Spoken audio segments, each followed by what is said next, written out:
Oh, yeah. This is exactly what I would expect you to do. This was earlier this morning. The suit makes it. Yeah. Don't do it. Oh!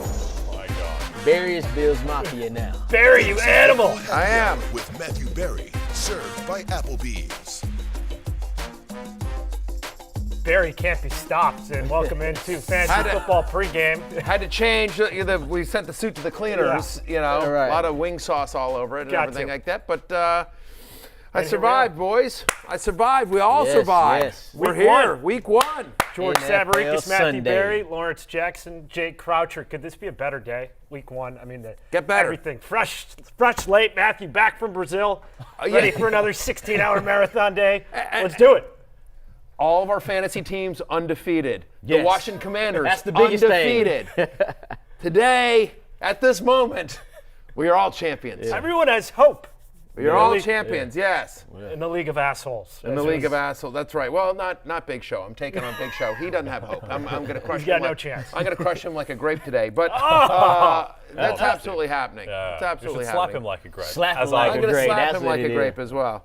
All right, I'm sending out a tweet telling everyone we're on air. Okay, we It's want to very start with exciting. you. I want to see We're what on it it. looks like. We're going to spin it around the horn. Let's Yeah. go headlines. Jay, let's start with you. What's your headline week 1? My headline is Bijan Robinson, who went as RB3. Some people made the case for him to go RB1. Just looking how much work is he going to get in this Atlanta offense. As I thought he might become a workhorse back. Let's see it. He set only 62.5 rushing yards on DraftKings. So I just want to see, is this Bijan breakout actually going to happen? Are we fully moved on from Arthur Smith? We've been waiting for Bijan to break free. Is today going to be the day? So we had Barry with Bill's Mafia. What do you got with your headline, Lawrence? Well, speaking of Bills Mafia, I want to see what this new Bills receiving group look like. Out Stephon Diggs, out Gabe Davis, in Curtis Samuel, in Keon Coleman, Mac Hollins, who don't ever wear no shoes, and then you still got Khalil Shakir there, and then obviously Dalton Kincaid. So it'll be interesting to see how these targets get divvied up by Josh Allen, one of the best quarterbacks in the game. We're getting a lot of Khalil Shakir hype from the preseason, supposedly going to emerge with him and Dalton Kincaid, 1A, 1B. We'll see if that happens. Looks like you're still crafting your tweet. I You just sent the tweet. I just sent the tweet. All right, we're good. There you go. So anyone that's following me on X/Twitter, The man this can is good to see that. multitask. Yeah, you really can. So obviously, my storyline today is rookie quarterback debut. I mean, we've been talking so long. We were literally talking just before the show about Jaden Daniels and a couple of lines in the Buccaneers game. But, Caleb Williams making his debut. Jaden Daniels making his debut. Bo Nix making his debut for the Broncos. So 3 offenses that we expect to certainly improve from where they were last year. 3 quarterbacks that are really interesting for fantasy, especially, obviously, Williams and Daniels. And then, I think Bo Nix is going to be kind of interesting. I think that game, Seahawks-Broncos, is going to be a sneaky shootout later today. So much hype around Caleb Williams, Jaden Daniels. Bo Nix, kind of the forgotten guy of the 3, but Sean Payton has anointed him early as the Broncos And he's starter. for what Sean Had a Payton good likes to do preseason. offensively. That he, like the short passing, like he's really good. All right, hey, here we go. Would we start Dak, Caleb, or Justin Fields this week? That's one of the big storylines as well that came out over the weekend. There's a chance that Russell Wilson has got a calf injury, not going to be able to go today, and so Justin Fields, who jury is still out on him as a real-life NFL quarterback, but the jury is very much in as him as a fantasy quarterback. He is, when he gets to play, puts up a ton of points. Obviously, a lot of it's with his legs. I think if Justin Fields gets the start, I'd prefer him. I want no part of Dak. No. And then I actually think that's kind of a low-scoring game, in Chicago, Titans Bears. So yes, I think if Justin Fields gets this, if Justin Fields is absolutely starting this week, if we find out Russell's inactive, he's going to test the captain in the pregame, I say Fields. I'm going Fields too. Last year, the Atlanta Falcons gave up the second most rushing yards to quarterbacks, and Justin Fields, just like you said, he's a guy who's ran for 1,100 yards. I have him in a couple of leagues, and I'm just waiting to just put him in there. So, yeah, definitely Justin Fields for me. Yep, 2 years ago, Justin Fields, top 6 fantasy quarterback on a points per game basis. Like, it's Justin Fields in a dome versus Dak Prescott with CeeDee Lamb, who hasn't really been in camp, going up against Myles Garrett outdoors. So bad Dak was outdoors. And then Caleb, it's just an unknown. We just don't know. I think this Tennessee defense, I don't think it's going to be great, but I think there is upside. I think it'll be better than it was last year. I think highest upside Justin Fields is a Bears guy. I got to say your highest floor would be Caleb Williams. And we still got to wait to see if Justin Fields is going to get the nod because Russell Wilson on the field in pregame warmups, trying to give it a go week one. My headline, you guys have been hyping up these rookie quarterbacks. I'm going to go to a couple guys who are in the gutter. And arguably the highest variance quarterbacks this year for the range of outcomes. We got Sam Darnold and Daniel Jones, the two guys who are supposed to be the saviors of New York, call it circa 2019. Darnold, such a retread, but now he's fallen into arguably the best position of his career now with the Vikings, with having Justin Jefferson, Jordan Addison as two wideouts. What do you got? You already got the hand going. I was just going to say not arguably. There's no debate. Mm-hmm. The Vikings with, to your point, actual weapons versus the disaster that was the Jets, the disaster that was the Panthers. Niners obviously were great, but he was there for a cup of coffee and he was clearly the backup. So, I mean, I agree. I mean, 100%. And I had a buddy getting just totally on the hype train and going nuts, saying, "Oh, could this be a Kurt Warner type situation with the '99 Rams?" I said, "You're an idiot. That was the highest scoring team of all time." But it's not outside the realm of possibility. They could be a fringe type playoff team that's frisky. Daniel Jones 2 years ago wins a game in the playoffs, takes them to the second round, and then last year when he was injured, just looked atrocious. So with Daniel Jones, huge question mark. Now you have Malik Neighbors slotting in, but your running game, you lose Saquon. So for him, it's crazy to think that they're a home underdog, and you got the Vikings as the favorite week one. So, I mean, you could tell me that Daniel Jones and the G-Men go 4-13. You could say they're a 500 team. I could buy either. So that, to me, is the most unpredictable matchup with those two quarterbacks. Yep. I like your phrasing of saviors of New York circa 2019, which sounds like a bad prequel to Gangs of New York with Daniel Day-Lewis and Leonardo DiCaprio. But, no, I agree, and I think it's been a little bit overblown, like Justin Jefferson. I'm worried about Sam Darnold. Like, Justin Jefferson provided fantasy value with Nick Mullins. So you're correct. 1,000%. By the way, I would just like to congratulate all of us. All four of us made it here to NBC Sports in beautiful Stamford, Connecticut, without being detained by police. Now, that is not anything we can say about Tyreek Hill. This is it's the craziest story. Apparently, there was some sort of traffic violation, and Tyreek Hill, as you see here on your screen here, he was pulled over for a traffic incident about 1 block from the stadium. He was briefly detained by police. There's video online of it as well. It's just sort of nutty. But anyway, he has since been released. He is going to play, and I tweeted out, I think, 10 for 265 and 3 touchdowns incoming now. Yeah. You know what I mean? I got pulled over too, actually. Did you? Yeah, but I decided to just ignore the cops. I was like, I got a show to do, man. Right, 100%. You know, I don't Absolutely. run a 4.2 like Tyreek, so I just had to keep driving away. So it was close. So we almost didn't get that congratulations. Yeah, you definitely don't run a 4.2. I was able to keep up with you. We showed video of that earlier this week. That looked like a deep fake, though. Lawrence cooking you. I mean, Well, you were waiting that part of that route. RG3 put it right in the basket. I pushed him off his route. He got one step on me. Basically, it was good coverage, but I'm a 50-50 catch guy, and it's 80-20 when it's me, you know, because of my stature. So right, there you go. But that's how you know it's week one, when you're seeing Tyreek Hill in handcuffs and you're trying to figure out, is that a deep fake or is Matthew Berry in a suit with Bill's Mafia? Which one's the fake video? Was true. All of it was true. Tyreek Hill's prop line on DraftKings actually just went up 2 yards. So did it really? No, not really. I'm about to say, because what you said was about to be I would real. buy that. Going to be playing angry today. No, not because of my joke, but I would have seen that. I could believe a lot of people saying, "Screw it, I'm bet." What's his line? Give me the over, and then that moved the market a little bit. Yeah. All right, boys, let's dive into burning questions. Oh, we got new animation this year, I hear. Let's get it going. How about that? Savaricas. I still look mad. Head being flamed. What is going on? It looks like I'm on I'm cow. I'm like, I don't know what was going over there on the side. Yeah, so were they going the angriest? Lawrence, Lawrence, you usually smiling. I got a lot of pics on social media. I'm sure I'm smiling in some of them. Exactly. Hey, gotta go you with the Scouts. So angry. We got the Sunday night game. Mugging on week 1. Rematch of the wild card showdown, the Jared Goff revenge game last year. Sunday night football. The over-under, points this week. The highest one of any matchup this week. 52.5. Lions favored by 4.5. So with that in mind, Matthew, are Jared Goff, Matthew Stafford both going to be top 10 plays this week? They are. Now, understand these ranks take into account both the Thursday and Friday game. Those plays have been removed, so Mahomes is out of the rankings, et cetera, but and Lamar on and on. But yes, of the players remaining, still to play. I have both guys as top 10 plays this week. Remember, the Rams gave up the third most fantasy points to opposing quarterbacks last year. I would argue their defense is worse. Like, again, though Aaron Donald pushing the line as well. So I think Stafford's going to have a clean pocket where he's going to be able to, Goff is going to have a clean pocket, be able to throw against the Rams quite a bit. Their secondary very banged up.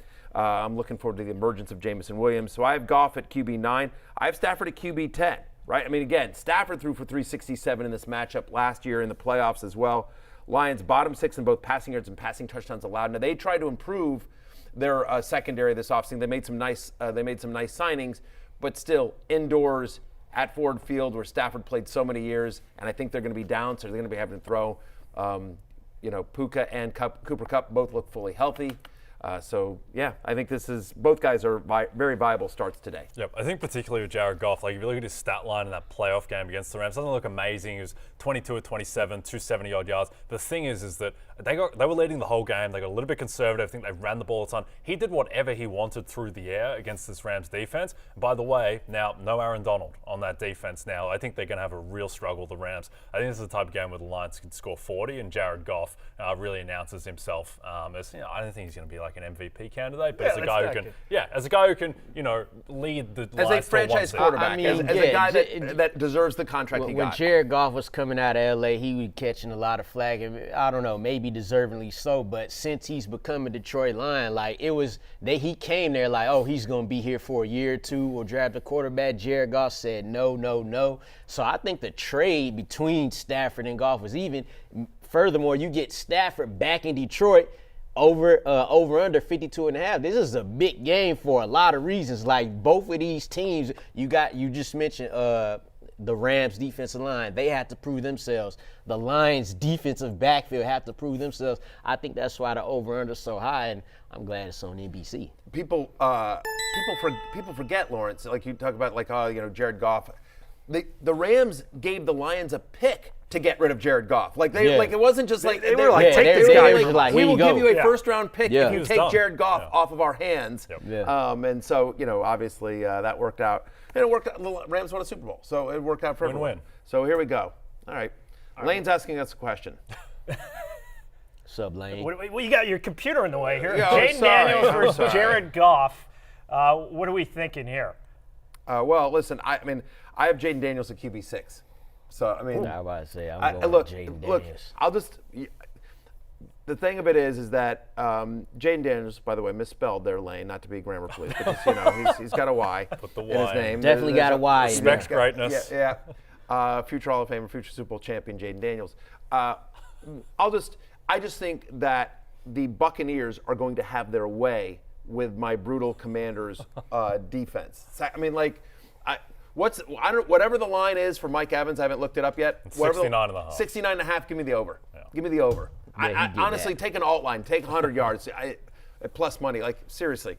They're going to have a monster day, the Buccaneers are, because my Commanders are so brutal, especially in the secondary, and so they're going to have to throw the Commanders to keep up as well, especially with the rushing. It's a bad offensive line. I think Jaden Daniels is going to be running for his life, but I think tons of yards as well. I think Daniels over Goff is as good as, I have both guys as top 10 plays. I don't think you can screw this up, Lane, but I have Jaden Daniels higher than Goff. Yep. Anyone else? I think it's a variance thing. Like if you are in a matchup where you think that you're in a position to win, you need to play a little bit safer, I would go Jared Goff. I think Jared Goff is a very, very high floor against the Rams, against not a great defense, in a dome at home. Jaden Daniels, he could be QB1 this week. He could also be QB 18. Todd Bowles going to blitz a ton. Yes. Jaden Daniels gets sacked a lot, particularly off of blitzes. So there is some downside risk with Daniels, but all the upside in the world. But by the way, and to that point, sort of an underlying Marcus Mariota, who they signed to be the backup, they just placed on IR. So they re-signed Sam Hartman, very handsome Sam Hartman. There's not a lot of depth behind Jaden Daniels if something were to happen. God forbid something happened to him today. Sam Hartman out of Notre Dame, not to be confused with Sam Howell, who's no longer with the Commanders. I wish they'd hung on to Sam Howell. One thing I do want to say though, and Jay, I think you bring up a great point, which is, so you mentioned like the variance of Jaden Daniels and the safety floor of Jared Goff. I completely agree. And I think a lot of fantasy managers sitting here going like, so you may have faced like Saquon Barkley and Jaden Reed, right? I mean, you may be like, I played against a guy that had Barkley and Xavier Worthy, and I'm down 60 points. So right, if you're coming into this weekend and you're down big already, swing for the fences with Jaden Daniels. But to your point, if like, hey man, I had Pacheco and Barkley, I went running back early in my drafts, and so I feel good about where I'm at. Or I had Lamar Jackson and Barkley, and so I just need floor. Then, well, if you had Lamar Jackson, you would need Goff, but Superflex. Yeah. But you understand my point is that if you're in a good spot after the first 2 games, and you need more floor, Goff is probably the play there. But if you need to swing for the fences, and I think that goes not just for this particular question, but for any question you have today, depending on where you are in your matchup. Like again, if you're down big, swing for the fences. If you are up, then play a little bit more floor. I think this is a unique week because we already had 4 teams play. Yeah. 100%. I think Jaden Daniels' floor is going to be higher than people think because of the rushing stats that he's going to have this year. And in college, we saw a propensity for pushing it downfield. So I do think he's not going to be necessarily as limited throwing the ball as maybe Anthony Richardson was a year ago in that small sample size. Yet Richardson's floor was extremely high because he was a machine when it came to rushing touchdowns. Let's get to our next matchup here, and this could be, on paper, one of the biggest blowouts we have this week. Lawrence, we're going to start with you. I feel like this spread, Cincinnati favored by 7.5, but the over-under just 41. That is such an indictment of the state of the Patriots. But who can we trust in this Bengals passing game? Well, Joe Burrow. Yes. I was going to make the same joke. Yeah. You could trust Joe Burrow. But who's going to play? That's the big thing. Well, we got question mark and question they're mark. saying Jamar Chase is not expected to reach an extension before today's game. He's got 2 hours. So that would have been pretty cool if they did, but they didn't. So you got Andre Yoshevach, you got Irwin in there. If you want to go even deeper, they got another slot guy, Charlie Jones. I would say no one. But if you had to play one of them, it would be Yoshevach. So you got Jermaine Burton too, but Andre Yoshevach is the one they talked about coming through camp. He won the number 3 receiving job there for the Bengals. So if you had to go that route, I would say Andre Yoshevach. Other than that, it's trust Joe Burrow that he could make these receivers better. Yep. Chase Brown as well out of the backfield. I think he'll be an option, but it's not great. And people forget, like, the Patriots, as bad as they were last year, had an awesome defense last season. Defense. Christian Gonzalez going to come back. He looked like he was going to be the defensive rookie of the year last year before he did his shoulder. So I think it's going to be an ugly matchup. It's a tough matchup. I mean, Joe Burrow is out there, so there is a certain flaw, but still, there's no one you can feel great about if Chase isn't out there. I mean, the over/under is 41 in this game. I would take the under in this game. I think if you're Zach Taylor, you're just sort of like, guys, if we get to 13 points, we're winning this game. Yeah. I mean, that's the problem, is that the Bengals also have a good defense. The Patriots' offensive line has just been like a swing door all preseason. It's been brutal. And so I think that under Jacoby Brissett, who got banged up in the preseason, and they don't have a lot, Antonio Gibson is going to go today, but whatever. Like, you don't feel great about any offensive options on the Patriots side of the ball here. I suppose if you have to start Ramondre Stevenson, you could, but I just feel like they're gonna have to sort of grind it out. You could see this being a big Zach Moss and Chase Brown game, to your point. I will say this about Yoshevach, 20% target share for T. Higgins in healthy games last year. We don't expect him to go today. We don't know about Jamar Chase. He's truly a game time decision, but especially if Jamar Chase is not out there and T. Higgins is not out there, you feel a lot better about Andre Yoshevach, who, again, remember Tyler Boyd. He's taken over the Tyler Boyd role. Yes. Tyler Boyd, 74 targets last year in the slot. That was the 4th most in the NFL. Are we starting Joe Burrow then? No T. Higgins. I think Jamar Chase. I think it depends on. I think it depends on who else you have. Like, I don't think he's an. I think if there's no Jamar Chase, if there's no Jamar Chase, then I think so. So here you go. Here, Tim's got a question for us. All right, flex question, Jamar Chase. If he's out today, I'm going to have a spot open. Who would you go with? Devin Singletary, Hunter Henry, Ladd McConkey, or Jerry Jeudy? Devin Singletary, not close. Yeah. Just volume of touches that he's going to get there. Hunter Henry, by the way, would be my second choice. If there's somebody on the Patriots, as we're talking about this game, there's somebody on the Patriots that I would like to start. There's no one I would like to start, but that I could close my eyes and sort of go like, all right, like the Bengals did struggle last year against tight ends. There is a Hunter Henry has been somebody that has always been very productive in the red zone. 38% target share in the red zone, I believe, for Hunter Henry last season. So I mean, that would be. But I think Singletary's your guy. I'm nervous about McConkey. Even with DJ Chark on IR now? Yeah, I think that's going to be a low-scoring game, and I think it's going to be Josh Palmer. I don't know how much. McConkey's had a quiet camp. I don't know how much banged up. DJ Chark would have been involved to begin with. Like he would have been out there playing, but I don't know if his target share was going to be high enough to affect like Josh Palmer and McConkey. So I don't think that really have any effect on that. So the way Tim has them set up here, like they kind of ranked in the right order. I agree. Like, and Judy, I guess Judy will get some again. You got to see something out of him. Yeah, I mean that's going up against Dallas. Deshaun looks bad. Like we just don't know. Like it's. Again, I mean, you starting Amari Cooper and David Njoku as pass catchers for the Browns in week 1. So to start Judy right now is like you got to see something. It's week 1. It's week 1. There's so much variance to Jay's point, and I will just say this: the one thing we know is that Devin Singletary, barring injury, is going to touch the ball a ton. Of those 4 guys, we can guarantee that. Like, Daboll has come out and said, like, he's going to be a workhorse for him. So don't big brain yourself. Who's going to have the most touches week 1? Go with that, and that's the likeliest outcome for your highest scoring player in the flex there with Singletary. All right, our last matchup, the biggest home dog. The Colts taking on the Texans. It's almost wide receiver roulette now with the bevy of options that C.J. Stroud has at receiver. So, Matthew, which Texans wide receiver do you feel best about this week? All of them. Give me Nico, Diggs, Tank Dell. I think all have monster games today. I have Nico Collins ranked the highest, so if you want to, you see it there on your screen. But I have Collins and Diggs both as top 20 plays this week. I have Dell at wide receiver 25. All 3 guys are going to eat today. All 3 have monster games. Love them all today. You think about Tank Dell. He's my lowest guy there. His only game against the Colts last year, 7 for 72 and a touchdown. He got 10 targets as well. I think Nico is, whatever. Last year he had a 26% target share when he played the Colts. In terms of Stephon Diggs, I think we sort of saw this with Saquon Barkley on Friday night. Like there's going to be hey, welcome to the team. We want to get you involved earlier. C.J. Stroud is absolutely going to do what he can to get Diggs going. That's exactly why I'm saying Stephon Diggs. That plus you got Tank Dell, who will probably play in the slot the most. You got Kenny Moore on the other side, one of the better nickel corners in the league, so he could possibly face Tank Dell. And to your point, what you said, like, hey, we want to show you, like, nah, you say Stephon Diggs fell off at the end of the year. We say you stop using them, so they're going to get out here and they're going to use them.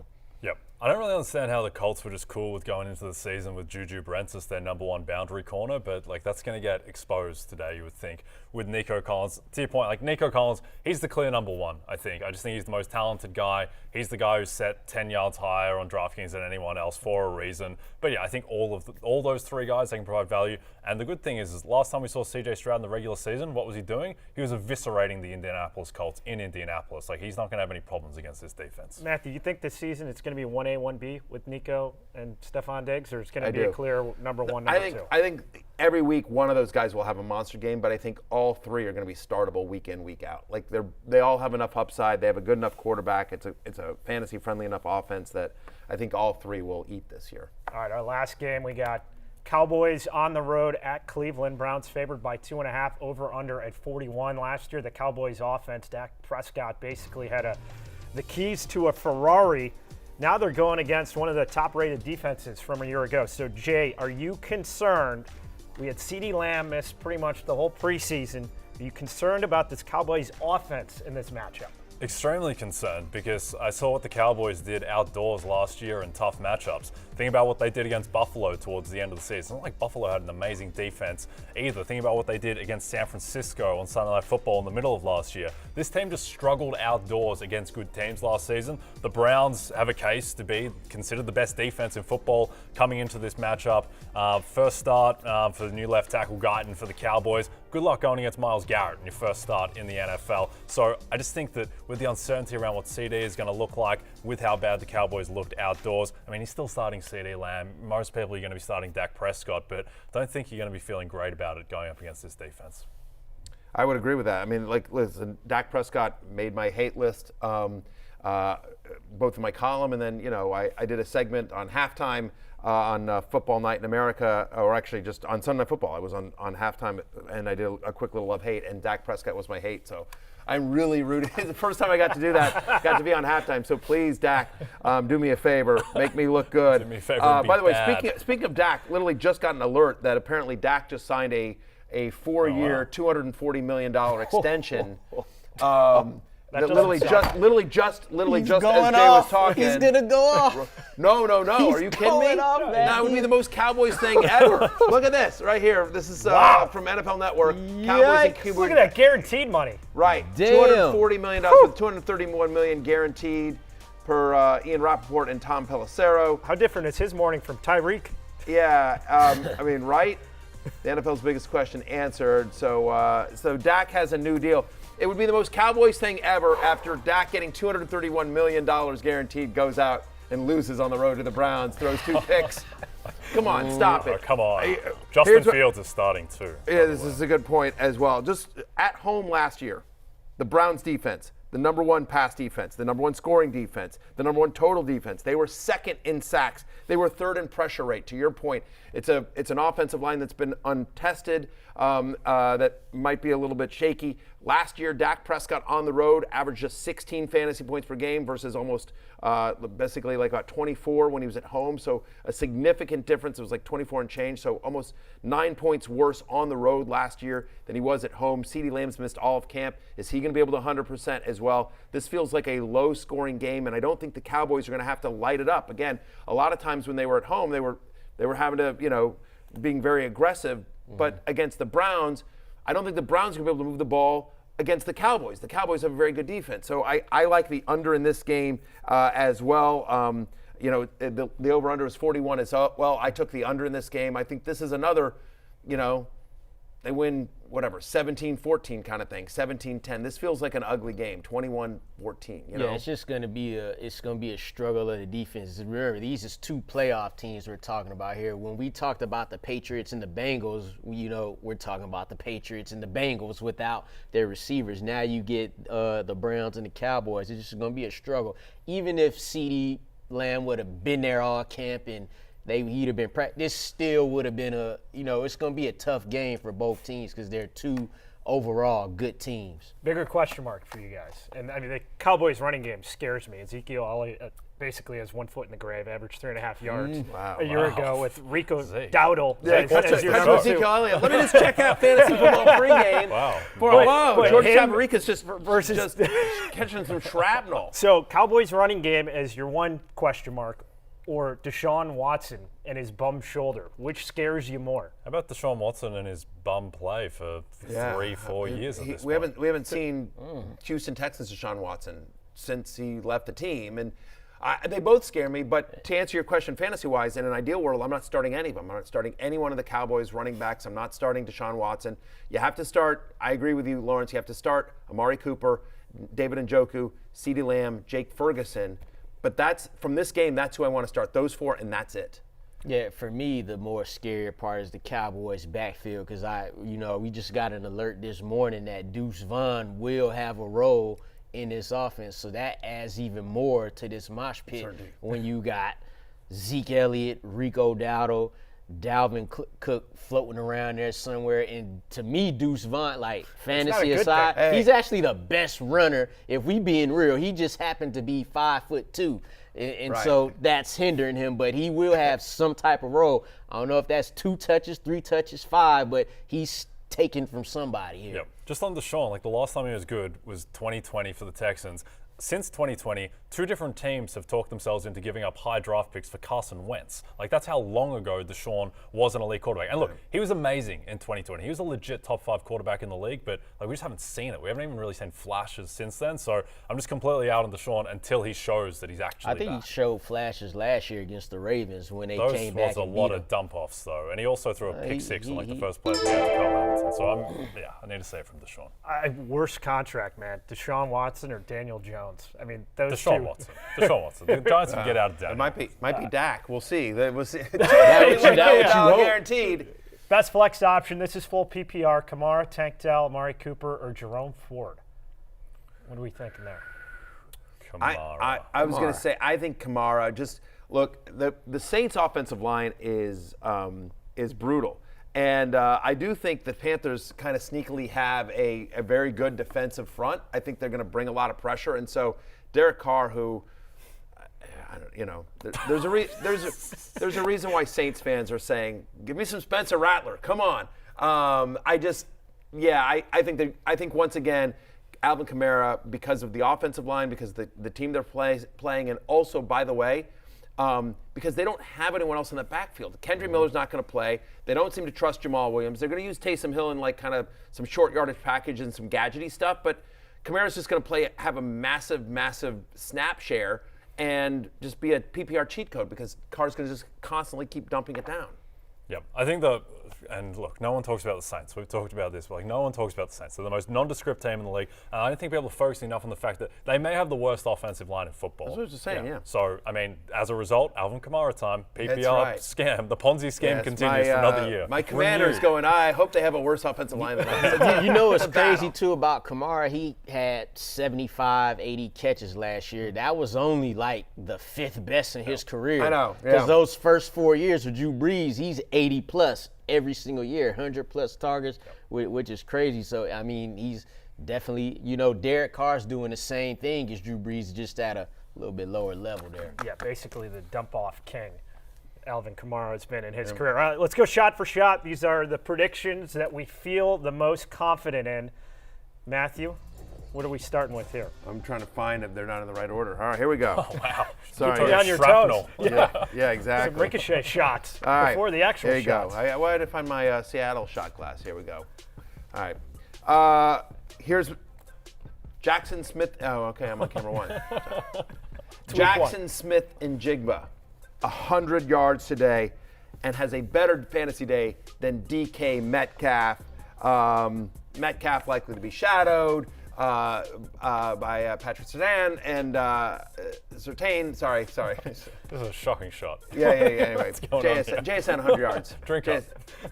All right, my shot. I got a tough act to follow up to that already one. drunk. I'm taking Cooper Kupp over 67.5 receiving yards on DraftKings. He reasserts himself as the wide receiver 1 on the Rams. He's being priced like the guy he was last year when he was playing hurt, coming off injuries. I think he's healthy. I think in a game with a total of 52.5, I think they're going to be trailing the Rams. Cooper Kupp goes off, reminds everyone why he was such an elite option for so many years. Got a couple years of injury history he's trying to overcome, but it looks like we finally have a fully healthy Cooper Kupp. What do you got, Lawrence? I dig that. First upset of the day right here. We go. Jaden Daniels, 296 total yards, 3 touchdowns, and an upset win over the Tampa Bay Buccaneers, who gave up the 8th most fantasy points per game to quarterbacks last season and had the and allowed the 4th most passing yards per game.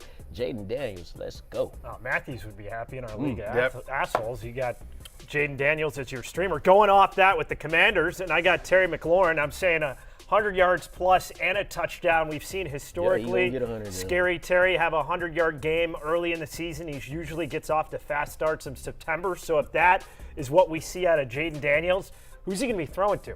It's got to be him. Terry McLaurin. So they left my shot glass blank because, you're the Commanders guy. Yeah, so, of course, so I got one. We maybe got one down the road. So I'll take my shot. Fair McLaurin enough. hot out of the gates in Tampa. Okay, my second shot, Andre Yoshevich. Finishes as a top 30 fantasy wide receiver this year. We talked about it a little bit earlier. T. Higgins, 20% target share in healthy games. That's now available. Jamar Chase, maybe he plays, maybe he doesn't. We're still waiting to hear. Hopefully we got that news here very soon. But certainly love it of Chase. But even if Chase plays, I think he'll be somewhat limited. I don't know if he's going to play a full complement of snaps as well. So, Andre Yoshevich, top 30 fantasy wide receiver. All right. Okay, my next shot. Atlanta Falcons. America's nightmare is finally over. Bijan Robinson, unleashed. Finally. Outside of the shackles of Arthur Smith. Goes up against Arthur Smith's team today. So I'm going to say Bijan goes over 15.5 yards for his longest rush. I think the Falcons control this game. I think he gets a ton of carries, and he will break one for at least 16 yards. Let's go. Listen, did y'all see Saquon Barkley the other night? You did. He went off. So the Giants got to do something to say, hey, we made the right decision. Daniel Jones might only throw for 122, but Malik Neighbors going to catch 117 of those yards with 13 catches and a touchdown against Minnesota's defense that was the 9th worst pass defense last season. Malik Neighbors. Return of the hyper-specific lines from Lawrence Jackson. And I love 13 receptions. Daniel Jones is going to have, 16 total completions? Malik Neighbors getting all of them. It might be 90%. And he's going to have a great, he's going to have some acrobatic touchdown catch in there. That's going to be one of the best storylines this season to see. Him, Marvin Harrison Jr., Caleb Williams, and Jaden Daniels. I think those 4 are going to be the guys to watch for offensive Rookie of the Year. I'm going to go, and just don't overthink this one, Bills Mafia. Josh Allen, new cast of wide receivers, doesn't matter. He's going to roll. He's going to be the #1 fantasy QB this week. He's going to torch the Cardinals week 1 at home. Do you know who has Josh Allen in the League of Assholes? Matthew Berry, unfortunately. There you go. I'm just saying. Sorry, Big Show. And you got Sorry, Well, you also have Jaden Daniels. Exactly. Who's going to throw for 296 I know. yards and 3 That's what I'm saying. touchdowns. That's what I'm saying. I apologize to Big Show. It feels bad. It's his first, year in the league, and he starts out 0-1. What are you going to do? Going to get roughed up out of He's going to get roughed up. Yeah. Last one for me. Yes, you hinted at it. Where's my Commanders? Here we go. There we go. Sorry, it's a disaster over here. I got a lot going on. Zach Ertz. Wow. Zach Ertz finishes as a top 10 fantasy tight end today. You guys are going to be shocked and chagrined at how much Zach Ertz gets used today. As am I. You are going to have to reluctantly go to the waiver wire on Tuesday. But the fact of the matter is that under Cliff Kingsbury in Arizona, he was a tied in 6 in fantasy points per game as well. You just talked about it with Scary Terry as well. And Diami Brown, they don't have a lot. So I do think, especially given when you talk about the blitzing that they're going to bring to Jaden Daniels, and Todd Bowles is going to send the house quite often. Who's he dumping it off to? Zach Ertz. Going to be an ugly PPR machine, but top 10 fantasy tight end day coming for Zach Ertz. And now we got Jay the Grinch Croucher coming Okay, up. well, yeah, all you guys have gone with pro Commanders shots. So screw you guys. I'm taking the Bucks -3.5. Not only that, they blow them out. Yeah. This Commanders defense is no good, Matthew, and you That know I that. agree. You know that. Baker Mayfield, Mike not Evans, arguing. they're going to light you up. And Yes. I'm excited about Jaden Daniels. He's going to get blitzed a ton by Yes, Todd he is. Bowles. It's going to be, I think there is a variance here where it could get a little rough. So Yeah, Bucks we're losing. -3.5. Oh, yeah, we're losing this game. Oh, yeah. I know. It's all right. When they win, you're going to have to give up your Commander's card to me. Actually, Yeah, never mind. absolutely I don't want that. I You don't don't want want that. it. It's- Never mind. I Come don't on, want I'll it. give it to you you right really want now. that? I don't want that.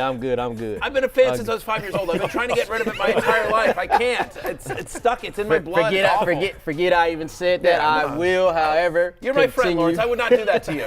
I appreciate that. Sometimes we just think stupid things and we say them real quick and then we take them right back. That's what this show is for. I've made a career of that, to be candid.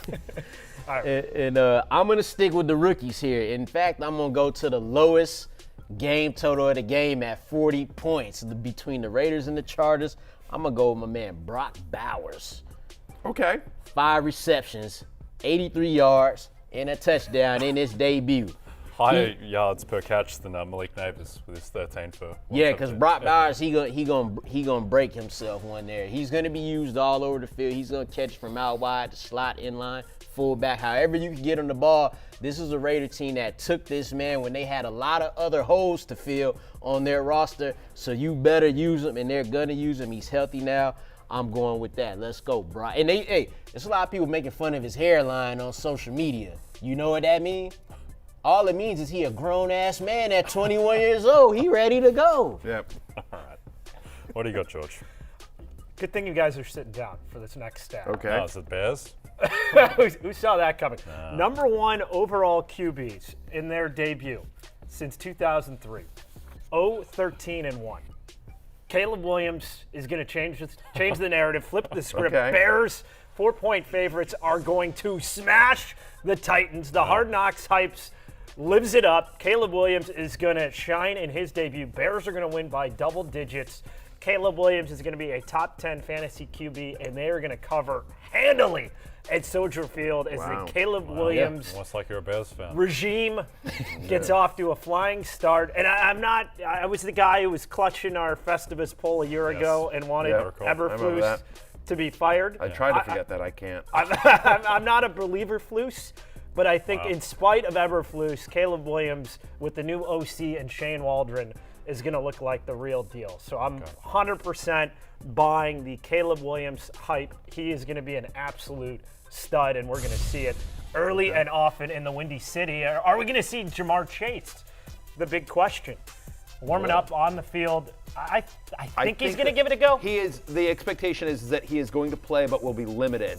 Now, I don't care though. Jamar Chase, if he's out there, you're playing him. I don't care. He only needs one play to make your day. 1,000,000%. We got our actives, inactives coming up next, and then prop a shot. You want to see the right cannons that we have next on Fantasy Football Pregame.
Back at it on FF Pregame. Steelers expected to start Justin Fields now. You see him getting warmed up. He is going to be under center week 1 for Mike Tomlin's squad. And, I mean, fittingly a week ago, he names Russell Wilson as the starter. Wilson unable to go now, so Justin Fields is getting the start. We got our notable injury questionables. Jamar Chase in. Keenan Allen in. DeAndre Hopkins in. Out.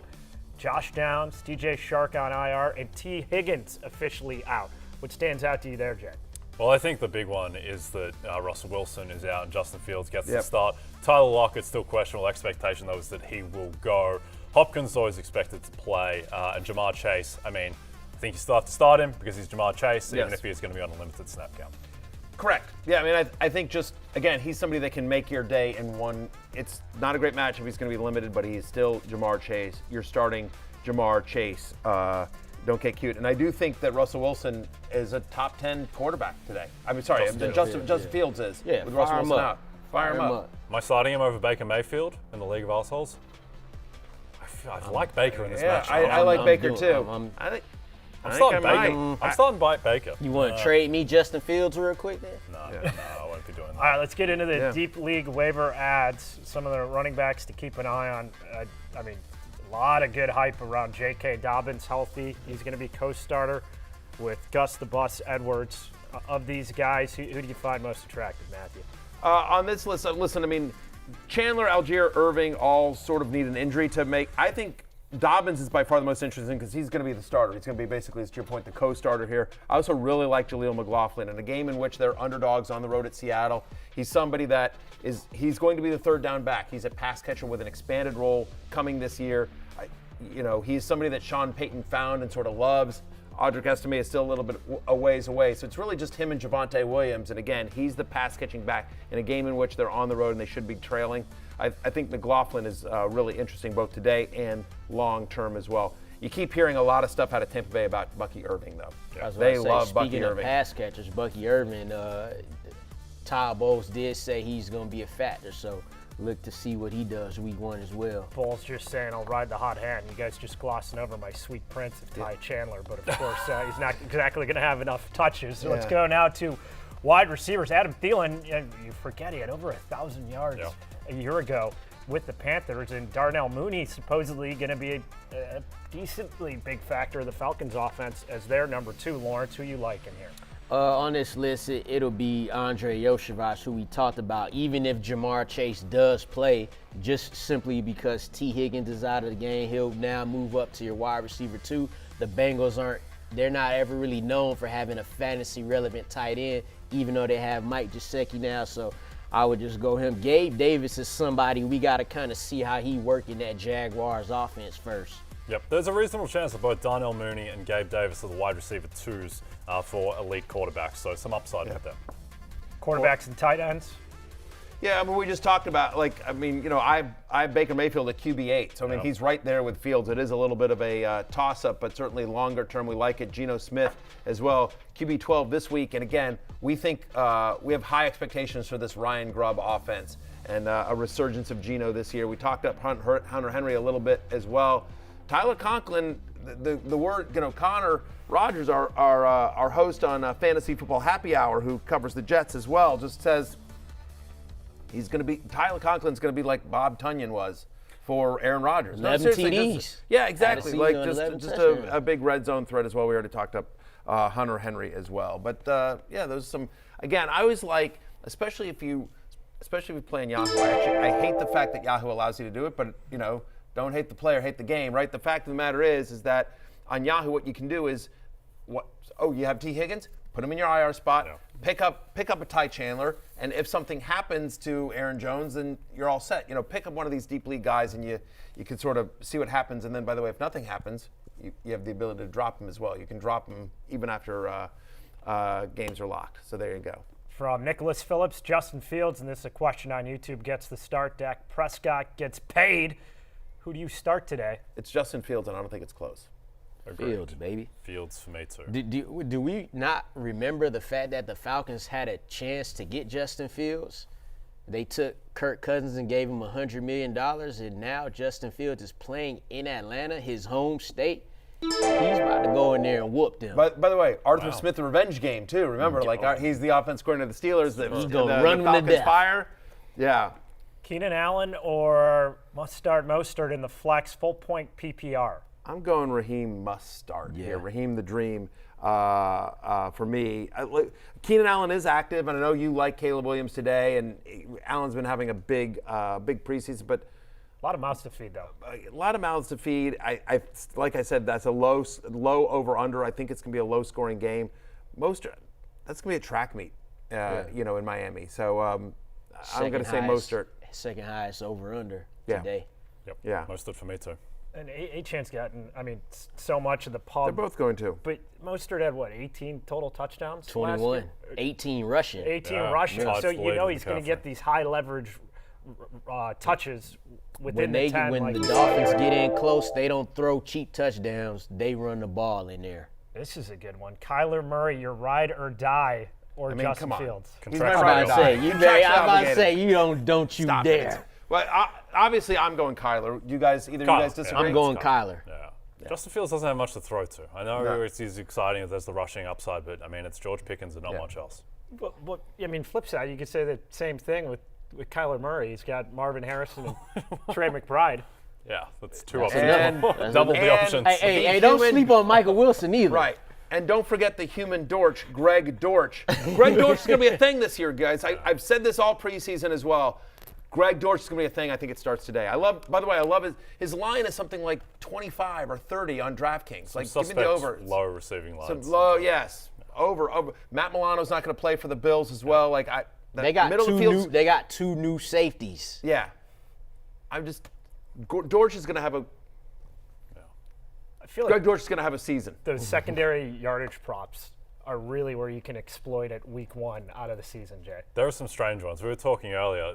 Diami Brown has set it like 15.5 receiving yards. He's wide receiver 2 on an NFL team, as best I can gather. So, yeah, if you just keep scrolling, you might be able to find something. There are nice. some. Yeah. Speaking of these props, perfect segue.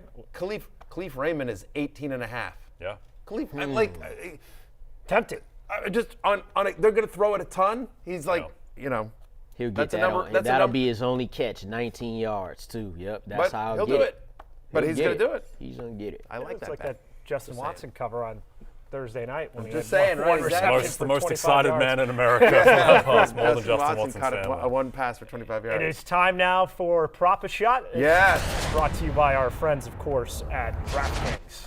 All right, we Okay. throw these. Yeah, You go let's first, start. Matthew. No, you go Lead us ahead. off. No, you go ahead. There we go. Touchdown! Hey, Hot start. Australian Oh. can throw. Go ahead, Lawrence. Putting the I pressure like on. to stand up for mine. Oh, wow. I like to stand up for mine. Kind of slipped out. Better throw, Matthew. Almost. Well, All Four. right. Wow. What we can do. All right. one Just for the four. Aussie. Yep, just Let's Today, start with the highest quarterback rating week 1. Bengals. Now that we The know that Australian. Yeah, exactly. Jamar Damn. Chase will give it a go.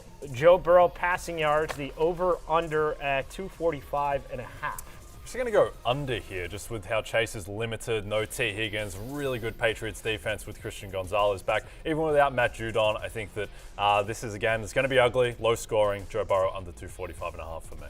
Travis Etienne on the Jags. We got rushing and receiving total yards, 82.5, Lawrence. Sounds easy, but I'm going to go under. He's hit this 2 in his last 4 games. The 2 times he's hit it was against the Panthers and the Titans. Miami lost Christian Wilkins, but they added a lot on that defense in Poyer, Jordan Brooks. They get Jalen Phillips back. It's going to be tough for him to get that. They had said a year ago Tank Bigsby would poach touches. Is that actually going to be the case week 1 against the Finns? Next, Matthew. DJ Moore receptions for the Bears, over under at 4.5. I'm going to go the over here. Look, he went over this number 10 different times last year as well, and that was with lesser quarterback play than he's going to have today as well. I get it that the Titans added L'Jarius Sneed in the offseason. I don't think he's going to shadow. We'll see. But they'll move DJ Moore around enough. He's going to be looking, Caleb Williams is going to be looking for him. So give me the over on 4.5 for DJ Moore today. At this point, Jay, I'm assuming it's in your contract. We have to have an FF pregame with a Najee Harris prop. So for his rushing yards for the Steelers, over under 55.5. Hurts me, my brand, my 3 children. But I'm taking the under, taking under 55.5. There's just 3 running options in this offense now with Fields starting. And I think that against an elite rushing defense in Atlanta, it's just going to be hard for Najee to get the volume with Jalen Warren, Justin Fields, and Najee all there competing for touches. The return of Anthony Richardson. This number has dropped a bit. I saw in the morning it was at 276.5, now down to 271.5 for passing and receiving combined, Lawrence. That's interesting. I'm going over the clouds. Think about it. This is actually the 3rd highest over-under of all of these games, and it ain't really close. 49. Then you got the Dolphins, 49.5. These 2 teams, when they play, it's a high-scoring game. It happened twice this year. Now that you get Anthony Richardson back, who's obviously going to run a 50-yard touchdown, I'm going to go over on this one. Yeah, it would make sense with game flow. If it's going to be that high scoring a game, then the yardage numbers should be high as well. Malik Neighbors, Matthew, receiving yards over under at 62.5. Obviously. Lawrence had him pegged at 113. Exactly. I'm going over. 62.5. This is easy. Look, he had a 33% target share from Daniel Jones in the preseason as well. Last year, the Vikings added the 5th most yards to opposing wide receivers. Like the secondary, like they They got Stephon Gilmore off the couch. They're so desperate. Like Malik Neighbors, just in terms of massive volume, give me the over 62.5. Cooper Kupp, 68.5. Now the line's gone from 67.5 to 68.5. You have been hammering this all week, Jim. Yeah, good that people are watching the show as the line has moved up since mentioned it earlier. I'm taking the over still. I just think that Cooper Kupp, healthy, his line should start with a 7 every week until further notice. I think they'll be throwing a ton in the dome against Detroit. Might be the last game we see this season in which you have a 6 handle for Cooper I Kupp agree. early on. Next up, Lawrence, Chris Olave, longest reception for the Saints at 22.5. That's where it's pegged. You know, these two teams didn't play long ago, week 18 last year, and he actually had a 25-yard reception. But you know who the corners were? Josh Norman. Not old Carolina Josh Norman, this Carolina Josh Norman, and C.J. Henderson, who's not even on the team no more. They got J.C. Horn back. I'm going under. You think Joe Mixon got that big deal with the Texans? With how many options they have, he's going to have a lot of running lanes. So his over-under for rushing yards, Matthew, 56.5. Where are we at? I don't love this one. You want to pass it on to Lawrence? No, Lawrence can take it. I mean, hey, I'm willing to lie. yeah, I'm actually gonna take the under here. I think they're gonna be so successful in passing the ball. I think, if this were yards from scrimmage, okay, but I don't think he gets there on the 56 yards. I do think the Colts defensively, they're better on that front 7 than they are in the secondary. I think this is a C.J. Stroud to his receivers game. So give me the under on 56.5. We know Kenneth Walker for the Seahawks can break off the big play. We've seen it in his career. Rushing attempts, though, the key for this prop at 16.5. Yeah, I'm taking the over. I buy into the narrative that Ken Walker, until he gets hurt, if he does get hurt, is going to be a workhorse back. Also, if not paying much attention to the Denver Broncos, their defense is not going to be very good this year, I think. Yeah. It's Pat Surtain and then not a great deal else. They're very just thin on the defensive line, so give me the over on Ken Walker rushing attempts. A year ago at the Cowboys, CeeDee Lamb, absolute machine. You would have thought that 80.5 would have been a layup for his prop, Lawrence, for receiving yards. But we're going against the Browns. He's coming off a holdout. Where are you landing? I'm going to go over. This is why. Because he's going to get enough targets to do it. He's averaged over 14 targets his last 4 games, 10 receptions, and 138 yards. Average last 4 games. So I'll go with the 80 because I think he can get 17 targets in this game. He's got his contract. Now his quarterback, Dak, got his contract. I don't care if it's 12 catches. We're getting at 80.5 yards. I'm hitting the over on this one. Seems like if he hits it this week, then it might take that. It might take that. And finally, Matthew, your ride or die. Kyler Murray passing yards over under. I don't even have to finish the question. 226 and a half. Over. He went over this number in 5 of the 8 games that he played last season. He has more weapons around him as well. We think the Cardinals have such a brutal defense, and we expect Josh Allen and the Bills he's going to have to keep throwing to keep up. Yeah, give me the over. Game script. 226 and a half. Perfect. Come on, stop it. Kyler Murray this whole second half. It's embarrassingly low. Wow, I'm very upset. Get mad, damn it. Get mad. Angry. All right, DraftKings Sportsbook is the #1 place to bet touchdowns. New customers can bet $5, get $250 in bonus bets instantly, plus get 1 month of NFL Plus Premium. Download the app and use the promo code BARRY when you sign up. DraftKings Sportsbook. The crown is yours. Aaron Jones is here. Sombrero. That's a proper crown. Yeah, exactly. That looked like 20 touches to me. No, I'm like, Liz, he used to have the green sombrero, and now it's a purple sombrero. Yeah. I love that. Let's go, Aaron Jones. Vikings debut. I've said it forever. Free Aaron Jones. He might be free now. Today is the day.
Entering year 2, we got Chris Stroud coming in. He's definitely on the short list of trendy MVP candidates for outright bets early in the season.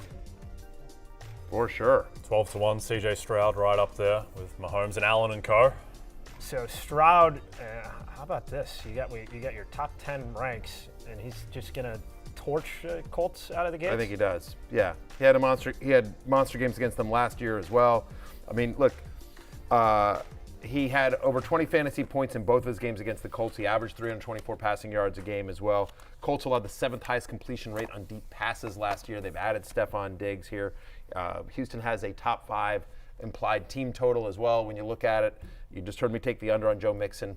This is a C.J. Stroud game, and it's all. I love all. Diggs, Nico, Tank. You're starting them all. Yep. We might even see a Dalton Schultz. Dalton Schultz might even do something today. You can catch a couple passes. Yeah. Yep. Jared Goff, QB9. We don't think of him as a super high ceiling type of operator. We mentioned his high floor before, but I think he actually does have the ceiling in this game to put up 300 passing yards, 3 touchdowns, light up a Rams defense that has Darius Williams on IR and no Aaron Donald. We were just talking about this in the break. Another guy in that top 10 is Joe Burrow at 5. I'm very tempted to bench Joe Burrow for Justin Fields with Chase on a snap count. Am I allowed to do that? In the You league are. also? Chase on a snap count, low implied team total, no T. Higgins. By the way, it's a good defense. Yeah. Like the Patriots have a good Yes. the offense is going to struggle, but they have a good defense. And again, we think this is probably a low-scoring game. By the way, people always forget this about the Bengals. The last 2 years, they have started so slow. They've been brutal. Like each of the last 2 years, we've been in week 3 or 4. What's wrong with the Bengals? What's going on? They're 0-2. They're 1-4. Whatever. Like, and then they always turn it around and they get it figured out. But like, for whatever reason, they have started slow each of the last 2 years. I'm doing it. Starting Fields over Joe Burrow. Week 1 last year, Joe Burrow had 82 passing yards. Yeah. Week 1, so He was my number 1 pick in the draft, in Superflex draft. He's benched week 1. You're out. Well, and think of what that game script is going to No, be he's like. number 2 pick. I took McCaffrey first. If but they're up double digits second half, they're just going to pound the rock against the Patriots. yeah. Yeah. It's just like Andre Yosevich against an elite defense. I just don't want to. I just trust Fields' rushing on the floor there. Yeah, I mean, Gonzalez probably shadows Jamar Chase. Yeah. And again, like he's Jamar Chase. He's unguardable. But again, like how much, like again, is he in full game shape if he's going to be on a limited snap count? And again, probably limited. By the way, and don't be surprised. Like I pick, like I'm doing a DraftKings DFS lineup. I picked the Bengals defense because I think there's a good chance at a pick 6 or a return fumble. Like again, because that offensive line is so bad. Brissett is not the most mobile guy. Like he's not bad, but he's not he's not a statue, but he's not Kyler Murray or whatever. So you can easily see him getting sacked, fumble. Now they're up defensively. Also, every single person in America has taken the Bengals in their survivor pool, so we know how that works out. Oh, so yeah, the Patriots are absolutely going to win this I like one. both defenses fantasy-wise, just because. Yeah. I don't mind that. Yeah, 1,000%. All right, is the win forecast in Buffalo enough to start Goff in a dome over Kyler in Buffalo? No. Don't get defensive, Matthew. Look, like a personal attack. I have both guys inside my top 10. I don't think Dallas Leslie. I don't think you're going to screw this up by starting Jared Goff. We like Jared Goff today. We think he's going to have a big day.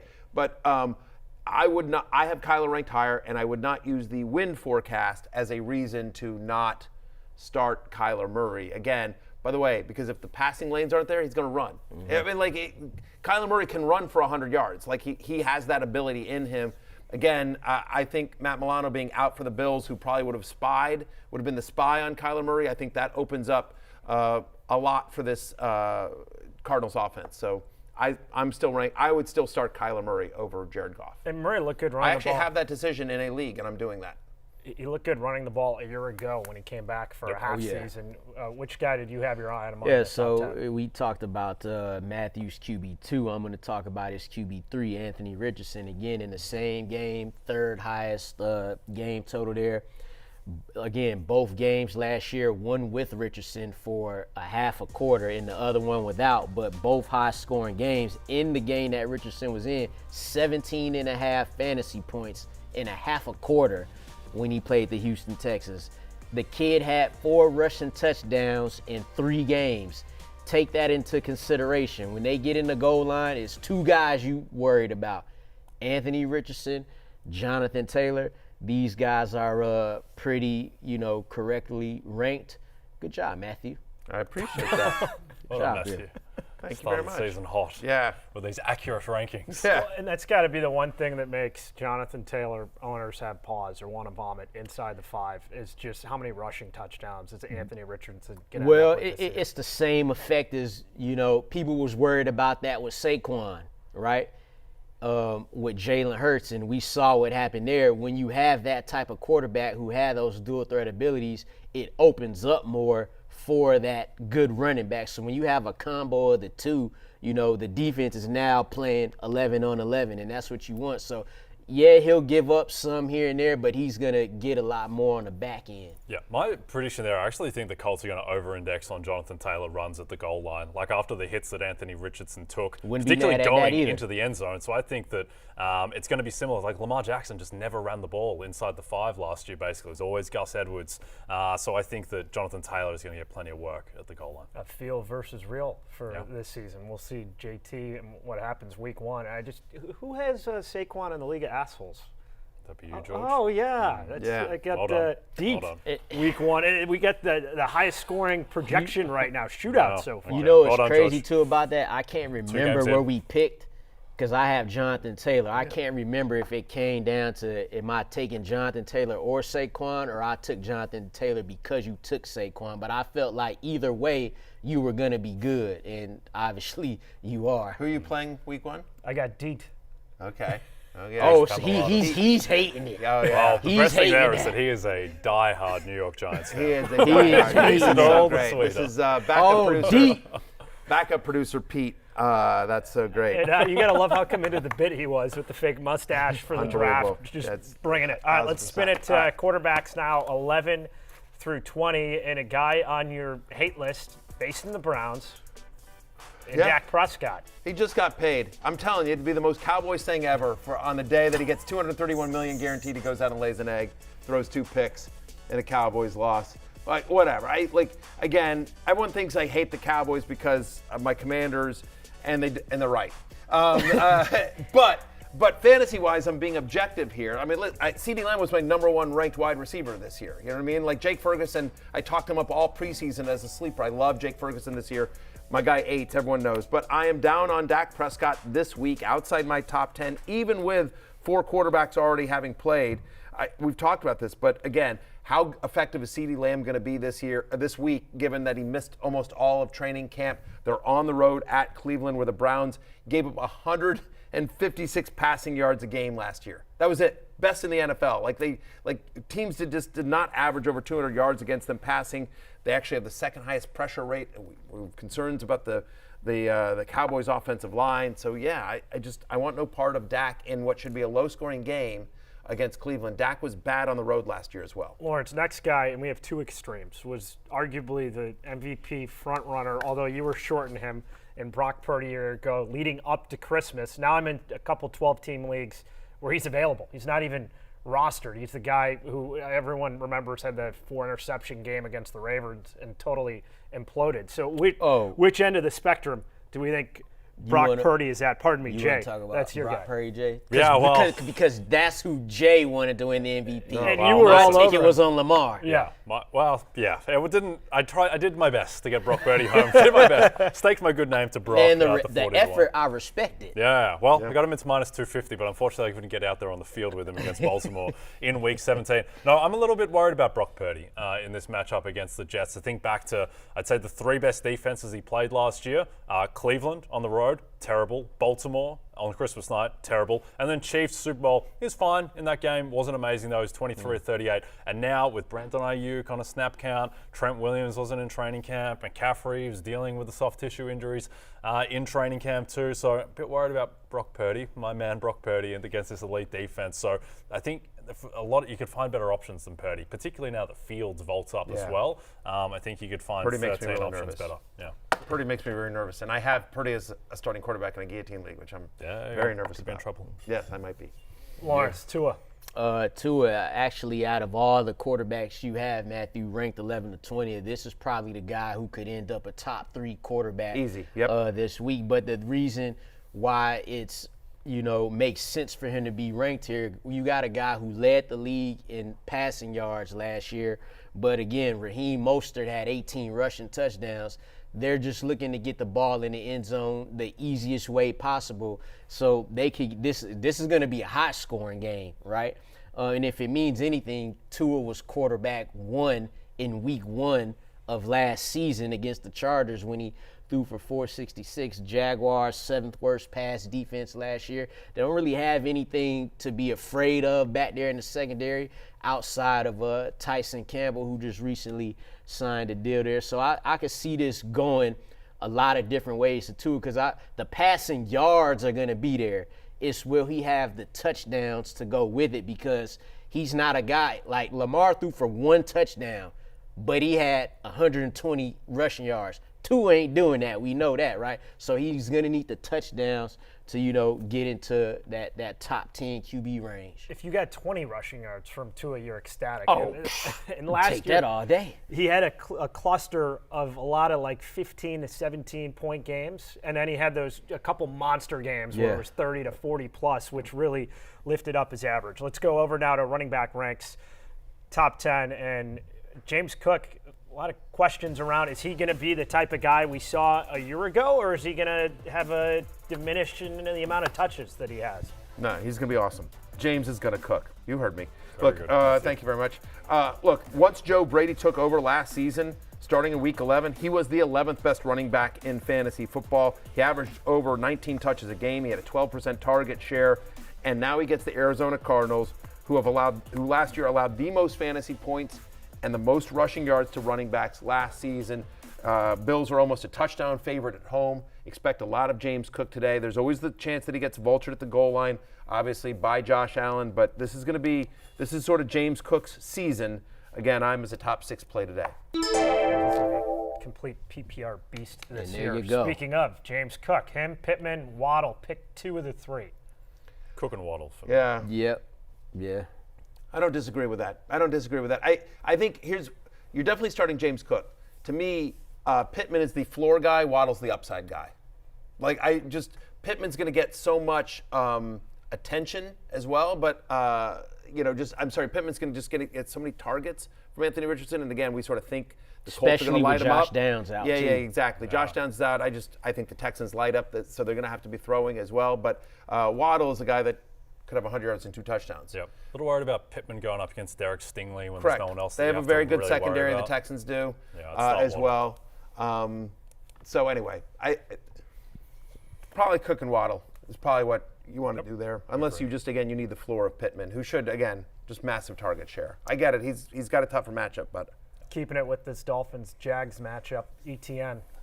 Yeah, so Travis Etienne, he's become an unsexy name despite being a relatively young player with a lot of pedigree coming out of the draft. He got a ton of work last year. He's top 3 in the NFL in rushing attempts, but I think people have cooled on him because of this idea that Tank Bigsby is going to be a lot more involved in this offense, that the Jags want to take a bit of Etienne's load off because he wasn't super efficient with all the work that he got last year. My thing with that is let's just see it. Let's see it first, because with this kind of stuff, I always go back to 2022, after Jonathan Taylor had his massive year. Frank Reich came out and said, we're going to take some of JT's workload off and we're going to give Nyheim Hines more of a role. Week 1, Jonathan Taylor gets 30 carries for the Colts. So let's just see it. Let's see Tank Bigsby's role increase more. DraftKings projecting Tank Bigsby for 4 carries and Etienne for 15, and I'd expect a similar breakdown. Diggs or Etienne and the flex from Matt Casey on YouTube. Etienne for me. yeah. I think so. He's I gonna think get just more volume. opportunity. Volume, high-scoring game as well. I don't think you can screw that up. By the way, Matt, is because I think Diggs is going to have a monster game too. But just the guaranteed touches of Etienne. I would guess that Etienne have better odds to get in the end zone too. Certainly. Yes. Yep. On the Rams side, and we're taking a look now, Lions, Jahmyr Gibbs, a top 10 running back, and obviously he had to split touches last year with David Montgomery. Yeah, and that's fine too. Really early in the offseason, their GM said Jahmyr Gibbs would be more involved, and we look forward to that. Now, the Rams did allow the least amount of fantasy points to running backs last season, but Jay, you mentioned earlier, the subtraction of Aaron Donald to this defense is going to be big. They have 4 the Rams defense have 4 first or second year players along that defensive front. So this is going to be good for Jahmyr Gibbs and David Montgomery, but definitely excited to see this turn into a track meet. And Jahmyr Gibbs, as we know, he could catch that ball out the backfield. You think the total touches are going to invert this year between Gibbs and Montgomery, where it's more Gibbs 60-40 to Montgomery? I think it'll still be close to 50-50. The way Dan Campbell sounded the other day talking about Montgomery, saying we need that workhorse in David Montgomery, I think it just depends on how the game goes. Like, David Montgomery will never go away as long as he's on that team. But the great thing about Jahmyr Gibbs, 12, 15 touches, you're going to get what you need out of him as far as from a fantasy perspective. David Montgomery, 12 touches, probably not so much. Gibbs, such a home run hitter with his breakaway speed. Let's drop down now to 11 through 20 with Matthew's running back ranks. And, speaking of home run hitters, Achane clocking in at 13. 1,000%. Look, no team allowed more receptions to running backs last season than the Jacksonville Jaguars. Double-digit target share for Achane in 6 of his 9 games last year, at least where he played 20 snaps and he wasn't, hurt. By the way, Jaguars also give a lot of big rushing plays. They were top 7 in the NFL in terms of most rushes allowed of 15 or more yards. Again, so you've got a big play running back against a team that gives up big plays in the run game. You've got a running back that catches the ball against a team that gives up a lot of receptions. Yeah, give me Devin Achane today. I think him and Mostert are both must starts. Can't wait to see him, hopefully, knock on wood, healthy for a year. For sure. What he's capable of, because his yards per carry last year at 7+ were insane and This year it's going to be like 6. Huge drop off. But Achane can be a league winner. If Achane is what he was last year for the season, he's going to win your league. Yep. With the Cards, and which narrative is it going to be with James Conner? The guy who's a workhorse, who's another top 20 fantasy running back, or a guy who's finally now going to fall off, that's been injury prone throughout the course of his career, and we're going to start to see him lose a step this year? Very pro James Conner. I think he's the most underrated skill position player in the game. I don't think people realize that he was 3rd in the NFL last year in rushing yards per game, and a lot of that was with not a lot at quarterback until Kyler Murray came back. So I understand game script going up against the Bills. Well, what game script they had last year? They won 4 games and he was still 3rd in the NFL in rushing yards per game. So I think James Conner, I think he's going to have a monster season. I think he's going to be very reliable. One of the few bell cow backs in the league who was just unopposed in that backfield. I understand we're excited about Trey Benson, but I think that's more of a next year thing. I think Kyler Murray, if anything, will help open up even more running lanes with a full season under center with James Conner in the backfield. We have the Rams now, and Blake Corum's been getting a lot of hype. Is he going to make any dent into the amount of touches that Kyren Williams has after his breakout year we saw a season ago? He should be do a great job at giving Kyren Williams a breather here. I know the Kyren Williams and the punt return thing sent everybody to a frenzy, had him going crazy. But you're looking at, in Kyren Williams, the NFL's leading rusher in yards per game last season, meaning if he don't miss those 4 games, he's the rushing champion. Now, he'll go against Detroit, who was the second best against running backs in fantasy last season. But when he gets that volume, and they're going to give him that volume, Sean McVay, we have yet to see him have a committee, a true running back committee. And until I see otherwise, and again, we've been seeing this for 5, 6, 7 years now with Sean McVay. So until we see otherwise, Kyren Williams is and will be a running back 1, and he'll have a good game tonight. Love a good ipso facto out of Lawrence. Always. 21 through 30 now. And this, one of the biggest question marks, how this backfield is going to shake out with the Titans, and Tajay Spears, the holdover. And then, of course, you have Tony Pollard now coming in to split touches with him. You got Spears at number 30 here, Matthew. I like him. No team in the NFL allowed more receiving yards to running backs than your Chicago Bears there, George. And last year, among running backs, Spears was top 8 in terms of target share. He had almost a 15% target share from Will Levis and from the Tennessee Titans. I think Tony Pollard gets involved as well. But on the road at the Bears, DeAndre Hopkins not 100%. They've got a good secondary led by Jalen Johnson, the Bears do. So I do think that, and they'll bring pressure. So I do think you'll see dump-offs to both Pollard and Tajay Spears. I think both are sort of viable flex options in that top 30 range today. Jay, with the Browns backfield, Jerome Ford became a huge storyline last year after Nick Chubb's injury. Chubb obviously missing at least the first 4 games of the season. Is he going to be the guy who's leading the Browns in touches? I think so. As an extension of the concerns about Deshaun Watson, you have to create upside for Jerome Ford. Statistically, last year, Dallas's run defense was pretty solid in terms of the efficiency stats. I just don't buy that because I watched what they did against the Packers, against the Bills late in the season. They just lack heft on the defensive line. The interior of the D-line is the weakness there. Linebackers a bit uncertain as well. So I think he can run on the Cowboys, and I think that just with the questions about Deshaun, there's a good chance that Cleveland, with an upgraded offensive line, just because they were missing all their players last season, I think that they can run the ball effectively. All right, we talked shiny new toys. Let's go question first. Flex play, Ramondre, Yoshevitz, or Jerome Ford? Doesn't say if it's standard league or PPR. I mean, listen, I've been down on Ramondre Stevenson all preseason. I still am. I don't love him in this matchup against the Browns, but you've got to go Ramondre Stevenson here Against the Bengals. Against the Bengals. Like, again, I think he'll be involved in the passing game here. He's the one that's going to touch the ball the most. I think he's got the best shot at a touchdown of those 3 guys as well. So yeah, the answer to me is Ramondre Stevenson. Yep, me too. Yeah, I'll roll with that. I wouldn't hate taking a peek maybe at Jerome Ford, but I could see Stevenson being There's a case for Ford. Lead horse there for sure.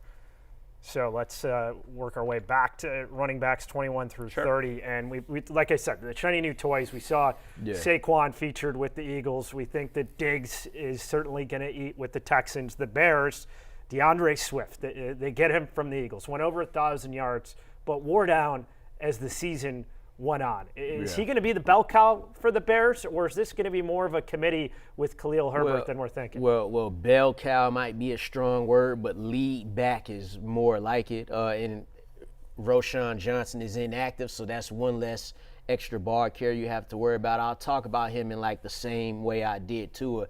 Out of all of these guys from 21 to 30, he's the most likely who could end up as a top 12 running back this week. He came into the Bears, looked explosive in the preseason. Tennessee was a top 12 defense against running backs in fantasy last season, but that was because you could light them up through the air, So DeAndre Swift today will get the most opportunities as many running backs do. He'll get the most opportunities than anyone on that offense to touch the ball, and you get there near the goal line, it should be him. Khalil Herbert will mix in with him a little bit, but if they loved Khalil Herbert that much, DeAndre Swift wouldn't be there on a new 3-year contract.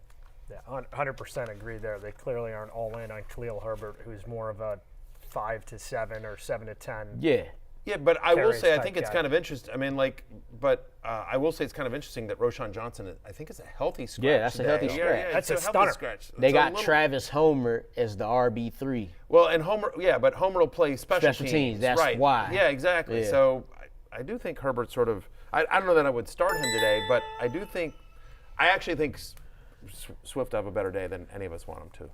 All right, here we go. Cool C. Need a second wide receiver, running back, PPR, Drake London, George Pickens, Cortland Sutton, or DeAndre Swift, or Javonte Williams. Throwing a bevy of options. All right. Hashtag FF pregame. Say So need do you think two? does he need a second wide receiver or 2 wide I receivers? think it's 2 of the 3 wide receivers. and Sutton then- is who I'm benching. Yes. And Drake London is the no-brainer if it's just one guy. If it's one guy, it's London. If you need 2 wide receivers, it's London and Pickens for me. Yeah, and then Swift or Javonte.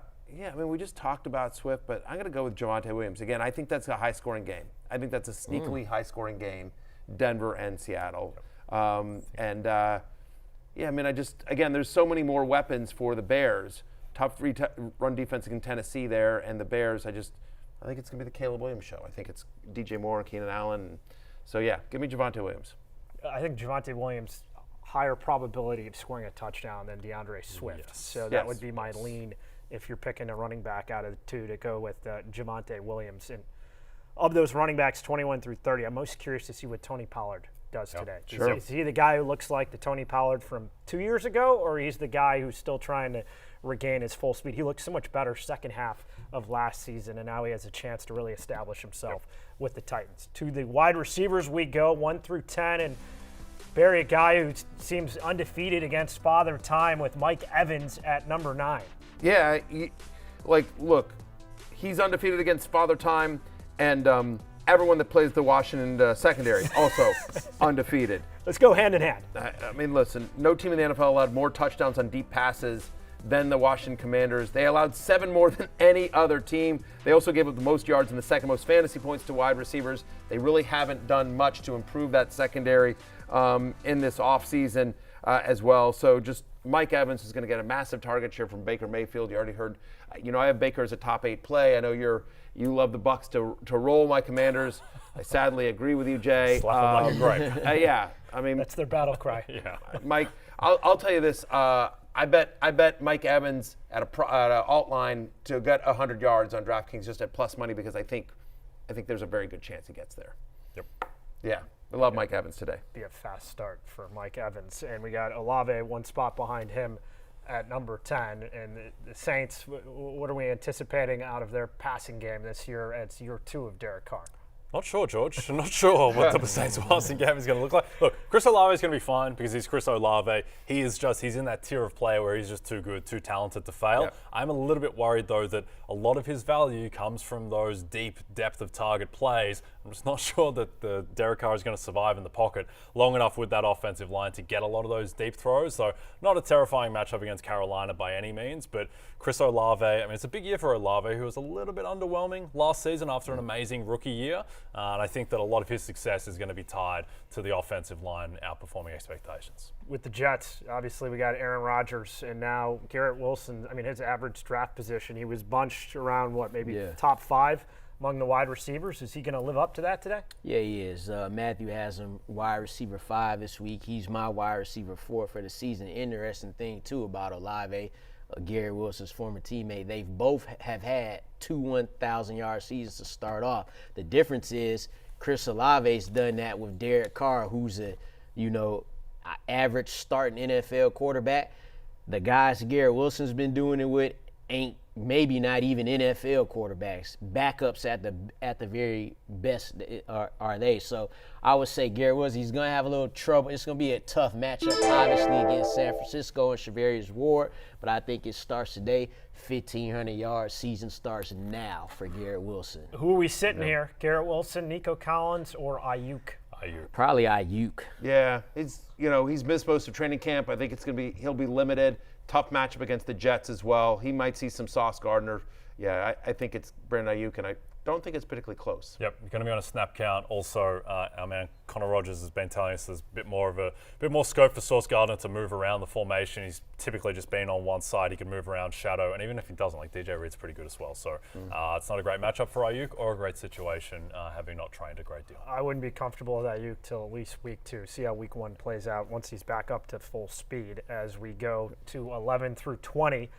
And we've been touting this electric Texans passing game. And you're saying 1A, 1B with Nico Collins, Stephon Diggs. We got Collins at 14 this week. He averaged over 31 fantasy points per game in his 2 games last year against the Colts. Just absolutely torched him. 18 targets, 16 receptions, 341 yards, 2 touchdowns in those 2 games against Indy. He also got a 26% target share. 33 of those about a third of those targets came on deep passes as well. So I just, come on. What are we doing? Nico Collins, top 10, top 14 play for me this week. Gonna have a monster game. Got a lot of Nico Collins this year. Yeah. I think you got to feel real comfortable with what Nico Collins is going to as be well able to you do. should. And one spot ahead of him, Cooper Kupp at number 13. I feel like every segment in this show is Cooper Kupp right? compliant with our man Jay Croucher. Yeah, spoken a lot about Cooper Kupp today and all throughout the offseason. So I'll just keep it short on this one. 2 of the past 3 seasons, George, Cooper Kupp has been the fantasy leader among wide receivers in points per game. 2 out of 3 years. I get that he's older. He's the same age as Tirico Hill. It's not like he's over the hill. I think he's healthier. Expecting a monster year from him. Agreed. Do we have to believe it to see it with Drake London and the Falcons? Well, because of the quarterback play, that the Falcons have had the past 2 years, Drake London didn't get the pleasure of getting to play with former MVP Matt Ryan, but now he'll get like a like a like a little bit lower version of Matt Ryan now and Kirk Cousins, and we've been able to see flashes. Unlike Chris Olave and Garrett Wilson, Drake London hasn't had a 1,000-yard season yet, but he's been pretty damn close. This man has a 10-catch, 172-yard game on his resume. That says we got to get him a quarterback. And when you think about what's behind him, there's Kyle Pitts. I know we talked about Darnell Mooney, but Drake London is a clear number one. There's number one receivers, but there's a clear number one, and that's including Kyle Pitts. That's Drake London. And so here we go. You know why I'm happy? We don't have to have you go spin zone with why Desmond Ritter can actually be a serviceable quarterback. But you might start hearing about Michael Penix. Just an 8-man league, 3 flex, PPR, 3 spots, 4 players, Nico Collins, Drake London, Debo, Raheem Mostert. Who do you bench? Mostert, I think. It's between Really? Mostert and Debo. Yeah, I'd probably go Debo. I might bench Debo. I appreciate, by the way, Kevin, thank you so much for saying it's an 8-man league. Too many times people don't say that, and you're just like, come on, this is a ridiculous team. But this makes sense. In an 8-man league, it makes sense that you have that many star players. I think I'm benching Debo just because, again, Brock Purdy has looked bad this preseason as well. And I know that Trent Williams expected to play a full, but, tough matchup against the Jets. Brock Purdy has looked bad. And there's a chance the Niners play well and just Debo doesn't do anything because it's a big Chris McCaffrey and George Kittle game. And maybe they do get Ayuk, with a new I don't know. You've got a plethora of good options there, but I think I bench Debo. I think I'm with George here. I think, to me, the thing with Debo and why I would start him over most, although I do think it's close, is that I think he's going to be the wide receiver 1 for Brock Purdy and the Kyle Shanahan offense in that matchup. And so just this might be the game that Debo gets the most usage all season before Brandon Ayuk. And it's still Debo Samuel. I'm just worried that Achane, there is scope for him to really, he's not going to take over the backfield and Raheem Mostert get the goal line carries. Most it's fairly high floor, but I like Debo here. I think Mostert's got a better chance at a touchdown than Debo Samuel of those two. And I like the game environment against the Jaguars better than the going against the Jets. So it's just, Because in that Jaguars Miami game, you don't have 2 elite defenses. Correct. In that other game, those are the 2 top 2 or 3 best defenses in the league. 100% agree there. Let's go no huddle with these next 3. For this next guy, are we underselling Scary Terry, who's had 4 straight 1,000-yard seasons? He's going to be the number 1 option for Jaden Daniels. We got a guy who likes to throw it deep now as he's making his Commanders debut. Buccaneers allowed the 4th most yards to wide receivers last season. We already think that the Buccaneers are going to have their way, so they're going to have to be throwing. And when they throw, they're going to be throwing to Terry McLaurin. Averages over 16 fantasy points per game when his target share is at least 23%. We expect him to get a 23% target share, if not more, today. At 21, Jalen Waddle. Yeah, I think Jalen Waddle's been a little bit forgotten because he didn't have a great year last year. He was banged up all last season. We saw 2 years ago, Jalen Waddle and Tirico Hill both finish as top 10 wide receivers. I think that's very much in the range of outcomes for Waddle this season. Deontay Johnson now with the Panthers. Yeah, I would say outside of Jalen Waddle, anyone on this list right here, he would be the next best guy to have a chance to be a top 12 receiver this year. We saw that Bryce Young can support a top 12, even a top 10 wide receiver in fantasy. He did that with Adam Thielen. Now he's got a new wide receiver 1 in Deontay Johnson. Matthew, with the tight ends here, and we've said, okay, if Ayuk isn't fully up to speed, could it be a George Kittle game? Yeah, I think it can be, right? Again, how many snaps is Brandon Ayuk going to play? Last year, no tight end had more fantasy points per target than George Kittle, minimum of 50 targets. And so the Jets, who last year actually tied for the 2nd most touchdowns allowed to opposing tight ends, and so you could see, especially with a fierce pass rush, that the Jets are going to bring pressure. You could see Brock Purdy looking for Kittle. Again, with Ayuk banged up and maybe not out there a ton, I think Kittle is a top 3 play this week. Next step for Dalton Kincaid now, year 2 with the Bills at tight end. Yeah, well, firstly, I love that during the segment right now, Matthew Berry is betting on I literally am betting. He literally has it up. And seeing yeah. This is the best time to bet when you got something he's a when you got company rankings on the He's a company screen. man, and Speaking of that Diamond Brown. DraftKings, on DraftKings, Dalton Kincaid is the only tight end who has the highest yardage prop on his team this week. And I think that speaks to his importance in this offense. There's been a lot of talk like Keon Coleman, Khalil Shakir, Curtis Samuel. The answer is Dalton Kincaid. I think he is going to be the number one receiver for the Bills in this new offense. He'll have a greater rapport with Josh Allen in year 2. Keep in mind, Travis Kelce's already played, and that's why we got Trey McBride all the way up, Lawrence, to number 2, right under Sam Laporta. He should be there. I won't be shocked if he finishes number 1. Speaking of leading receivers, he is their leading returning receiver. That's who Kyler has the most chemistry with, over 800 yards last season, despite only starting 12 games out of a 17-game season. Marvin Harrison Jr. is there, but that's something we'll have to wait and see. We've seen it with Trey McBride. He's live for 1,000 yards this season. He told me and Matthew that at the Super Bowl. What, real quickly, just by the way, worth noting that the Panthers allowed 25 rushing touchdowns last year. Taysom Hill, I think, has a shot at getting into the end zone again. As we talked about, it's literally just him and Kamara in that backfield at the moment. And of this list here, top 5, Evan Ingram. I think he's going to finish the season top 2 tight end. Had 114 receptions a year ago. Trevor Lawrence now healthy. I think Ingram set up for another massive year. Sunday Night Football is back. What a week we've had. Thursday Night Football. Good one. Friday Night Football. The trio of college games we had yesterday on NBC and Peacock, and now Sunday Night Football, Rams-Lions. Remember, it was a 1-point nail-biter in a wild card playoff matchup a year ago. Tonight, 7 Eastern on NBC and Peacock. You can catch it. Jared Goff and the Lions take on Matt Stafford and the Rams in the Motor City. We'll be right back.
What a wild news day we've had with the deals dropping, the arrest, and now we have this. Kendrick Lamar is going to be the performer for Super Bowl halftime. Which track will Kendrick Lamar open with in No Love? I got a wild guess, and it's been a pretty popular song this summer, and it might have something to do with Drake. That's my guess. If that was the case, though, oh man, folks get ready. If the Chiefs are in the Super Bowl, Kendrick Lamar did do a song with Taylor Swift, Once Upon a Time, Bad Blood, so that could be a mix. Would love the props. Let's see which song that he opens up with. Oh, one of the best segments here. Beer goggles. Yes. Scale of 1 to 5 beers. What would it take you to start these players? Yeah. How drunk do you need to be? Yeah. How drunk do you need to be? Let's get our buzz on. Pregame here. Right. So that's the premise. Jaylen Warren for you, Matthew. If you're going to start him week 1 in that Steelers backfield. I think 2 beers, right? I mean, so full practice on Friday. He wasn't listed on the final injury report. 7th in fantasy points per touch last season, which is great. By the way, the addition of Justin Fields, I think, will open up some run lanes now. It's going to be a very run-heavy attack there. So I expect Najee Harris to lead this backfield in touches today. But I think give me 2 beers on Jaylen Warren just because, again, even though he wasn't on the injury report, still he hasn't been, he had that hamstring injury. They might take it a little bit easier with him. And again, Fields opens up some running lanes, but there's also Fields takes away some rushes that might have gone to Jaylen Warren. So 2 beers. He's my running back 25. And now we have the ripple effects of Justin Fields Yeah. starting for the Steelers. And if anything last year with how inconsistent Fields was, he did feed the ball to DJ Moore. So with the Steelers number 1 in George Pickens, Jay, how many beers would you need? 2 beers for George Pickens. Fields makes me a little bit nervous. You'd probably prefer Russell Wilson, more of a traditional pocket passer there for Pickens. But at the same time, he's wide receiver 1, and there's not really a wide receiver 2. Like, it's Van Jefferson, basically. So he should be peppered with enough targets to make you feel comfortable enough starting George Pickens. For the Atlanta Falcons, Kirk Cousins coming back. And more concerning, it's that right leg. Yeah. So that's why plant we leg. need. So how many beers? That's why we need 4 beers right here, George.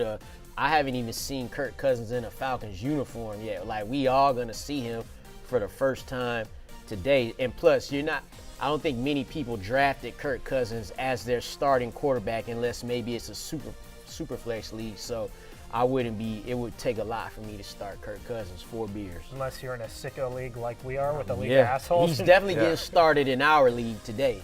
Oh, yeah, for sure. All Florida here. Jacksonville at Miami for this next matchup. Christian Kirk now for the Jags. Just 1 beer for me, honestly. I think Christian Kirk has a really nice game here. Look, 82% of his healthy games since he's joined the Jaguars, he's gotten at least 6 targets. We already said we think this game is a bit of a track meet. We think the Dolphins have their way with the Jaguars. They're going to have to throw, and so you think about, there's Jalen Ramsey on the outside there for the Dolphins. Where does Trevor Lawrence want to go? He's going to want to go to the middle of the field, and that's Christian Kirk, where the Dolphins, by the way, allowed the 4th highest catch rate to the slot last season. I think Kirk has a really big day. He's my wide receiver 29. I like Kirk a lot. On the Dolphins side, Raheem Mostert, Jay. 2 beers for Raheem Mostert. I mean, the guy led the league in rushing touchdowns last year, so he's a fairly high floor and you can start him with confidence. I just worry that there is some scope where it becomes a bit more Achane's backfield than it was last season. Also, I think the Jags are going to win today as a 3.5-point underdog. I think the Trevor Lawrence is going to look a lot better, and the Jags defense is really feisty, and just the Dolphins don't really have a pass rush at the moment. No Bradley Chubb, and Jalen Phillips coming off the Achilles. Look at you, sucking up to producer Steven. Yeah. Well, Saying everyone else nice things sucked about up the to Jaguars. you with the Commanders stuff. So I'll suck up to Steven. Let's go Jags. Right, You just said Duval. 4 beers. That's right. Jay's been a little brown nosy today. It's very weird. Just had 4 beers with Kirk Cousins. Now we got Brian Thomas Jr. Lawrence. How many beers for him? Yeah, I would say 3, and the interesting thing is by next week as early as we could be flipping on Christian Kirk with those 1 and 3 beers. I think Brian Thomas Jr. is going to become the Jaguars' top receiver in short order. Just because it's week 1, though, you got to wait and see something here, but that's why I would say 3 beers. He is explosive. We know that much, so I'll go with 3 beers here for the young rookie. Lawrence getting loose, already 7 beers in after just 2 guys. I'd like to see it. Wow. Tennessee at Chicago. DeAndre Swift for the Bears. How many beers, Barry? I'm going to say 3 beers. Now, 3 beers. The Bears are winning today, George. The Bears is winning. I'm going to say 3 beers, just because I do think, as we've talked about, I think it's more of a DJ Moore, Keenan Allen type game here for Chicago's offense. It's not a great match. Like, that's where you attack Tennessee as a secondary. Yes, again, they added Snead in the offseason. They take some steps to address their deficiencies there, but Titans have a really strong defensive line, right? They allow the 6th fewest fantasy points to running backs last season. They were top 5 in terms of both fewest receptions and receiving yards allowed to opposing running backs. So if Swift isn't being used much in the passing game, again, we like Khalil Herbert. Khalil Herbert's good. Like, I think I don't know how this backfield shakes out. We think DeAndre Swift is going to get a big workload, but maybe not. He got a massive workload in Philadelphia, but when he was in Detroit, he was always a part-time player. 3 beers. It makes me a little nervous. I'm starting him a lot today. Are you, Swift? Yeah. I mean, 15 touches probably. Maybe. Maybe He's my 8 running back 26. I'm a flex play. Yeah, that's where I'm starting. Yeah, right, exactly. And the part that scares me, Khalil Herbert, the last 3 years, higher yards per carry than DeAndre Swift each and every season. He's good. He's good. He is. Khalil Herbert. Free Khalil Herbert. Swift. So do I. So I could see him getting a decent amount of work on first and second down, and Swift really thriving in more of that third down role. Tony Pollard, 2 beers for Tony Pollard. I'm a believer in Pollard, just watching him, particularly in the preseason. He looked back to that explosiveness of 2022. He finished last year better than he started as well. And it makes sense. He's coming off a broken leg in January, the preceding season. So just the concern is Tyjae Spears is still out. We just don't know how it's going to shake out. That's why it's not 1 beer, but I believe in Tony Pollard. I love the preseason because on Hard Knocks, you hear one little nugget, Keenan Allen's unstoppable. Yeah. Then you look on Twitter and it says he's fat, he's old, he's terrible. So how many beers if you're going to start Keenan Allen this week for the Just Bears? 2. You know why? Because he's coming off a 1,300-yard season. I don't even know what we thinking here. There's a reason they brought him in. Like, they want to make it as easy as possible for Caleb Williams, and he still got it, you know. So I would say 2 beers for Keenan Allen right now. Rome Odunze not yet. You know, Rome Odunze kind of like the JSN of last year for right now. So Keenan Allen too, out of college ran a 4.71. He was never a speed guy. Nah, he was on a 1-year deal. but He always wants to get paid. open. Always open. He wants to get paid. It's the beauty big of the time. route runner. Last game, we got All right. Minnesota at the New York Giants. Aaron Jones and the Vikings. We already saw his purple sombrero. How many beers would you be holding if you were a guy who's starting Jones this week? 0 beers, stone cold sober. He's got a purple sombrero. Come on, for the love of God. Like, he's as healthy as he's going to be all season, right? I mean, like, the issue with Aaron Jones has never been talent, it's been health. Well, he's 100% healthy right now. He's going up against the Giants, who allowed the 3rd most rushing yards to opposing running backs last season as well. His final 5 games last year, people forget how good he was over the stretch, especially in the playoffs. He averaged 19.9 fantasy points per game, especially when you include the playoffs. So, yeah, on the road, Sam Darnold, first start, back in Giant State, back in MetLife, where he had some bad moments. I feel like Saw ghosts. ghosts. I feel like they're going to want to lean on the run game on the road.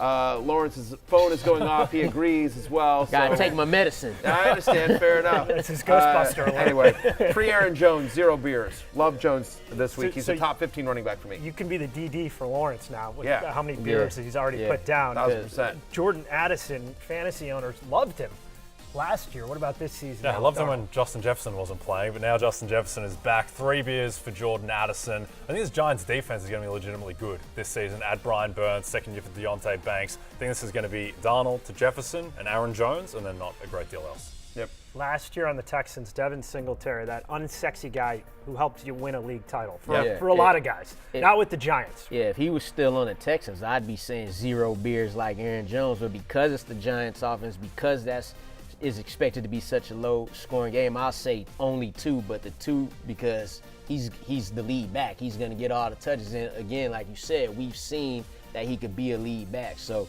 just 2 beers for Devin Singletary. You total it up, Lawrence almost had a 12. Yeah, I'm on it. 11 Hey. beers, perfect. I got you. I'll give you a ride home. Transition into pickup lines now, brought to you by DraftKings. So you're trying to take home our man Matthew Berry here, giving back. our We're best back. pickup We're line. back. Showing a lot of Well, neck listen, today. Lawrence is back. drunk. It's not going to be tough for me to take him home. So check this out. First off, Barry, look me in my eyes. Just kidding. Just kidding. Don't do that. I got you. Look, we're going Anthony Richardson here. This is how I got to start. I got to start off my season with my QB1, right? Remember the last time pickup lines, we cashed and all he had to play was a quarter to get it, right? Yep. It's like deja vu. We're in the same scenario except it's week 1 and not week 2. Anytime rushing touchdown, plus 130. We might not get this number again. I mean, who else is higher at quarterback? Probably maybe Josh Allen. Yeah. 4 touchdowns last year and 3 rushing touchdowns in 3 games. I don't know what else I got to say. He's your quarterback 3 this week, and that's probably why. Yeah. So Okay. Well, Lawrence has Good got luck. So Anthony Richardson, anytime touchdown at plus money. Plus Yes, sir. 130. You know I'm going plus money. Yeah, of Okay, course, well, always. plus 130 is cute, but how do you like plus 750? Oh. That's the price for Bryce Young to throw for 275 plus yards. I just have a general rule. If you're an NFL starting quarterback playing in a dome, you cannot be plus 750 to throw for 275 plus yards. Bryce Young this year, he's being priced like he was last year. Much improved offensive line. Quarterback whisperer Dave Canales as his head coach after fixing Geno Smith and Baker Mayfield.